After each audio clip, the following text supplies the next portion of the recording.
Tervist, head Objektiivi lugejad, vaatajad ja kuulajad. Tulen teie ette üleskutsega. Nimelt alustan Objektiivi väiksemat vahekampaaniat, mille eesmärgiks on koguda meie portaali tegevuskulude katteks 20 000 eurot.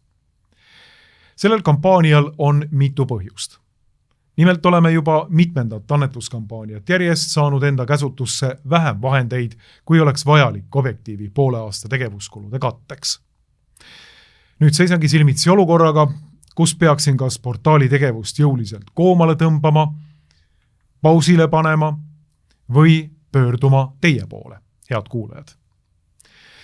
Teine põhjus, miks Objektiivi annetused on vähenenud, seisneb ilmselt selles, et konservatiivne leer on paraku lõhenenud ning meie siin Objektiivis oleme võtnud tänases geopoliitilises olukorras selgelt kriitilise hoiaku, muuhulgas USA ja Iisraeli agressioonisõdade vastu.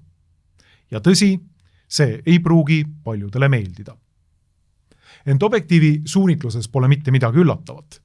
Selline on meie seisukoht olnud juba 10 aastat ja kinnitan kõigile, et niikaua kui mina seda portaali juhin, see liin mitte ainult ei jätku, vaid omandab veel endisestki selgemaid ja eristuvamaid piirjooni. Seda enam on nüüd vaja kõikidel lugejatel, kes leiavad, et meie töö on vajalik, teha oma toetus, et Objektiiv võiks oma tegevust jätkata.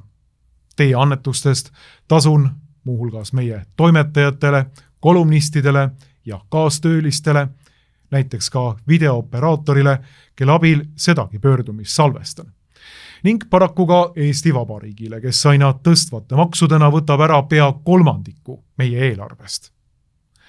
Seega, head Objektiivi sõbrad, andke Objektiivi edasi kestmiseks oma panus. Peame Objektiivi töös ja võitleme edasi. Soovin teile, hoolimata ärevatest aegadest, rõõmsat kevadet.